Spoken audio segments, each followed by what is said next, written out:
एक देश जहां करोड़ों लोगों के पास ना क्रेडिट कार्ड था, ना इंटरनेट का एक्सेस, आज दुनिया के सबसे एडवांस डिजिटल पेमेंट सिस्टम का इन्वेंटर सा बन गया है। सोचो, आपने एक चाय पी और बिना कैश दिए ही क्यूआर कोड पे स्कैन करके पेमेंट करके चले गए। ये आपके लिए रूटीन होगा, लेकिन दुनिया के लिए ये एक फ्यूचर से कम नहीं है। Nations like France, America, Singapore and even Middle East nations सब इंडिया के डिजिटल मॉडल को कॉपी कर रहे हैं। ये कहानी सिर्फ यूपीआई की ही नहीं, लेकिन ये कहानी है एक ऐसे डिजिटल इंफ्रास्ट्रक्चर की जो साइलेंटली बट पावरफुली दुनिया की अटेंशन को ग्रैब कर रहा है। ये कहानी है इंडिया स्टैक की।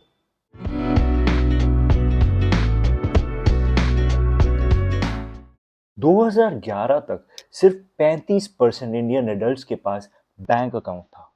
इंटरनेट पेनिट्रेशन सिर्फ 10%। क्रेडिट कार्ड्स हार्डली 2% लोगों के पास थे।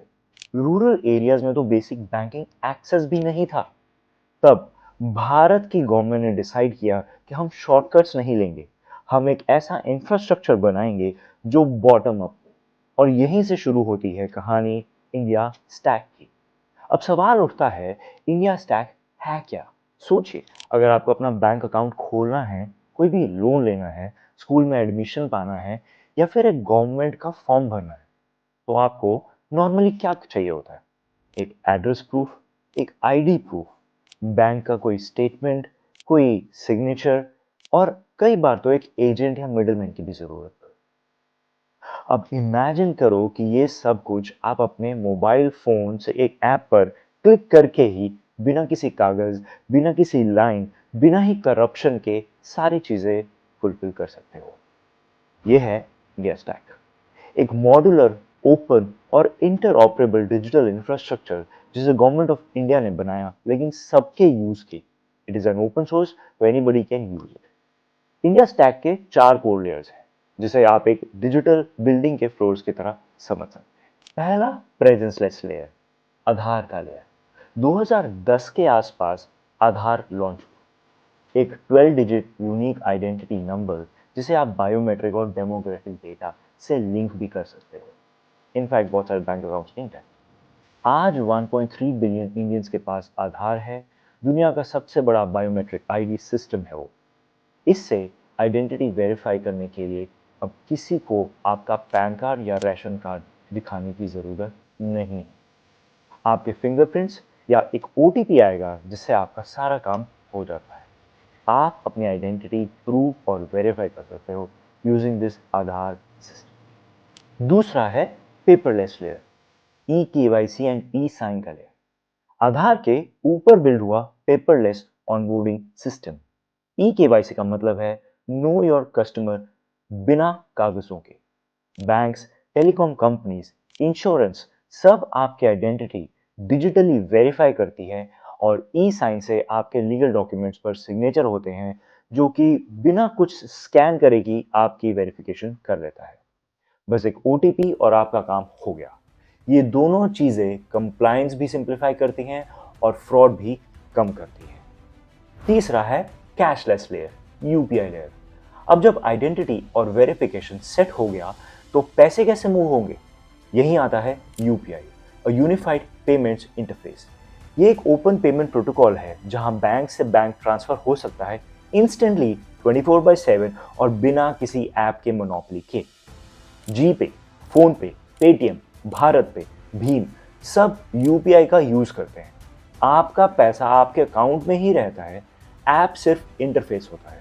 यूपीआई ने डिजिटल पेमेंट्स को डेमोक्रेटाइज करके रख दिया है। रेडी से लेके बिग मॉल्स और 5 स्टार होटल्स तक सब यूपीआई को यूज करते हैं। इवन ऑनलाइन पेमेंट्स भी यूपीआई के थ्रू ही चलती हैं। नेक्स्ट है consent layer, DigiLocker and account aggregator का लेयर। यह लेयर आपके डेटा को सिक्योर बनाती है और कंट्रोल देती है आपको। डिजी लॉकर में आपके रियल डॉक्यूमेंट्स यानी कि licence, marksheets and many important documents सब डिजिटली स्टोर होते हैं और लीगली वैलिड भी होते हैं। अकाउंट एग्रीगेटर फ्रेमवर्क से आप डिसाइड कर सकते हो कौन आपका फाइनेंशियल डेटा एक्सेस कर सकता है, बैंक हो, एनबीएफसी हो, इंश्योरेंस हो या कोई लोन ऐप। ये सब कुछ कॉन्सेंट बेस्ड है। डेटा आपका है, डिसीजन भी आपका ही रहेगा। इंडिया स्टैक का मैजिक क्या है? ये सब लेयर्स ओपन एपीआईज पर बेस्ड है। जैसे व्हाट्सएप या गूगल मैप्स के एपीआईज यूज करके नई नई डिफरेंट टाइप की एप्स बनती है। गवर्नमेंट ने सिर्फ इंफ्रास्ट्रक्चर बनाया है, इनोवेशन अभी भी प्राइवेट सेक्टर ने ही करना है। इससे कॉस्ट कम हुई, रीच बढ़ी, ट्रस्ट भी इंक्रीज हुआ। और सबसे इंपॉर्टेंट बात, ये सब कुछ मेड फॉर भारत है, ना केवल रिच अर्बन लोगों के लिए बल्कि गांव के यूजर्स के लिए भी। सोच के देखिए, पहले बैंक ट्रांसफर करना मतलब होता था आईएफएससी कोड याद करो, अकाउंट नंबर डालो, कभी एनईएफटी, कभी आरटीजीएस और फिर वेट करो कि कब आएगा पैसा, कब आएगा पैसा। और अब क्या होता है? अब बस एक यूपीआई आईडी चाहिए और पैसा सीधा अकाउंट में। यूनिफाइड पेमेंट इंटरफेस एक ओपन रियल टाइम पेमेंट है जिसे 2016 में लॉन्च किया गया। इसका आइडिया सिंपल था, पैसा ट्रांसफर करो जिसे चाहो instantly. So how does it work? आपका बैंक अकाउंट एक वर्चुअल पेमेंट एड्रेस से लिंक होता है, उसे यूपीआई एड्रेस भी बोलते हैं। किसी भी ऐप यानी कि फोन पे, जीपे, पेटीएम से आप किसी भी बैंक में पैसा भेज सकते हो 24/7, 365 डेज, नो हॉलीडेज। क्या खास बनाता है यूपीआई को? ये एक प्रोटोकॉल है, प्रोडक्ट नहीं। हर ऐप इसको यूज कर सकता है, सब बैंक्स इसमें इंटीग्रेटेड है, कोई ट्रांजैक्शन चार्जेस की जरूरत नहीं और क्यूआर कोड से सीमलेस मर्चेंट पेमेंट्स होते हैं। हर महीने 12 प्लस बिलियन ट्रांजैक्शंस इंडिया में होती हैं। 18.5 लाख करोड़ से ज्यादा मंथली वॉल्यूम है, 380 मिलियन एक्टिव यूजर्स के साथ 100 प्लस थर्ड पार्टी एप्स भी कनेक्टेड। और बेस्ट पार्ट, ये सिर्फ टेक एलीट सिटीज के लिए नहीं बनी है, ये बनाई गई है भारत में, जहां लोगों के पास क्रेडिट कार्ड नहीं है वहां भी डिजिटल पेमेंट पॉसिबल हो रहा है। फिर सवाल ये उठता है कि दुनिया के पास एप्पल पे, गूगल पे, पेपैल सब कुछ तो है, तो फिर यूपीआई और इंडिया स्टैक में ऐसा क्या खास है जो दुनिया कॉपी कर रही है? ग्लोबल प्रूफ के नाम पे देखिए, फ्रांस ने आईफिल टावर के नीचे भारत का क्यूआर कोड लगाया है। सिंगापुर, यूएई, भूटान, नेपाल सब यूपीआई के साथ अब ऑफिशियली इंटीग्रेटेड हो चुके हैं। श्रीलंका और मॉरिशस ने तो भारत के यूपीआई को नेशनल सिस्टम के लेवल पर भी अडॉप्ट करना स्टार्ट कर दिया है। एनपीसीआई ने इंडोनेशिया के साथ एमओयू साइन किया है ताकि वो अपना UPI style payment system develop कर सके। यानी technology from India, built in Bharat, going global. UPI को इंटरनेशनल रिकॉग्निशन भी कम नहीं मिला है। World bank, IMF, world economic forum सब ने इंडिया के डिजिटल पब्लिक इंफ्रास्ट्रक्चर को एक मॉडल फॉर द वर्ल्ड कहा है। बिल गेट्स ने तो ये तक कह दिया, India is leading the way in digital financial inclusion, other countries have a lot to learn. यानी अब इंडिया टेक का इंपोर्टर नहीं, एक्सपोर्टर बन चुका है। लेकिन टेक्नोलॉजी तभी पावरफुल होती है जब वो सिर्फ एलीट के लिए नहीं, सबके लिए हो, सब पे इक्वल इम्पैक्ट। यूपीआई और इंडिया स्टैक ने ऐसा क्या बदला? चलिए कुछ रियल लाइफ सीन्स इमेजिन करते हैं। ऑटो ड्राइवर क्यूआर कोड लगा के पेमेंट ले रहा है, चाय वाला फोन पे एक्सेप्ट कर रहा है, स्कूल की फीस भी अब जीपे से भरी जाती है, दादी माँ का पेंशन भी डायरेक्टली अकाउंट में मिलता है बिना बैंक की लाइनों में लगे। 55% से ज़्यादा यूपीआई ट्रांजैक्शंस अब रूरल या सेमी अर्बन एरियाज में हो रहे हैं। किराना स्टोर्स, पंचायत, स्मॉल क्लिनिक्स सब डिजिटल बन गए। यहाँ तक कि यूपीआई अब सब फोन्स पे चलता है, सिर्फ स्मार्टफोन ही नहीं। 123 पे सर्विस से फीचर फोन यूजर्स भी यूपीआई यूज कर सकते हैं। यूपीआई लाइट से ऑफलाइन पेमेंट्स भी पॉसिबल हैं जहाँ इंटरनेट ही ना हो। इंक्लूसिविटी का मैजिक, इस सिस्टम ने सिर्फ लोगों को टेक से जोड़ा नहीं, उन्हें फाइनेंशियल सिस्टम का फुल मेंबर बनाया। डिजिटल फुटप्रिंट क्रिएट किया गया जिससे क्रेडिट मिल सके, इंश्योरेंस मिल सके और सब्सिडी डायरेक्टली बैंक अकाउंट में। ये सब बिना एजेंट के, बिना ब्लैक मनी के और बिना करप्शन के। अब तक हम यूपीआई की बहुत बातें कर रहे हैं, लेकिन यूपीआई तो सिर्फ एक लेयर है उस बड़ी डिजिटल रेवोल्यूशन का जिसका नाम है India stack. So what is India stack? ये एक मॉड्यूलर डिजिटल इंफ्रास्ट्रक्चर है, मल्टीपल ओपन एपीआईज का एक स्टैक जिसका एक एम है presenceless, paperless and cashless service delivery. इसमें कुछ की बिल्डिंग ब्लॉक्स हैं, जैसे कि आधार, ई केवाईसी और e sign for identity verification, digital signatures and digi lockers जो डिजिटल डॉक्यूमेंट को स्टोर करता है, और फाइनली यूपीआई जो सीमलेस पेमेंट को मैनेज करता है। अकाउंट एग्रीगेटर के नाम पे अपने फाइनेंशियल डेटा को कंट्रोल करने का सिस्टम ही यहाँ पे यूज होता है।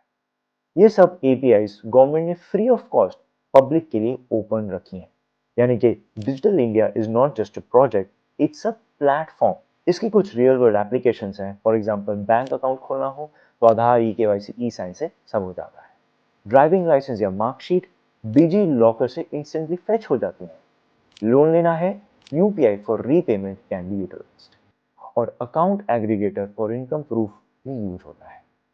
दुनिया के लिए नया मॉडल, ग्लोबल साउथ के कंट्रीज जहां इंफ्रास्ट्रक्चर वीक है, वहां इंडिया स्टैक एक ब्लूप्रिंट बन सकता है।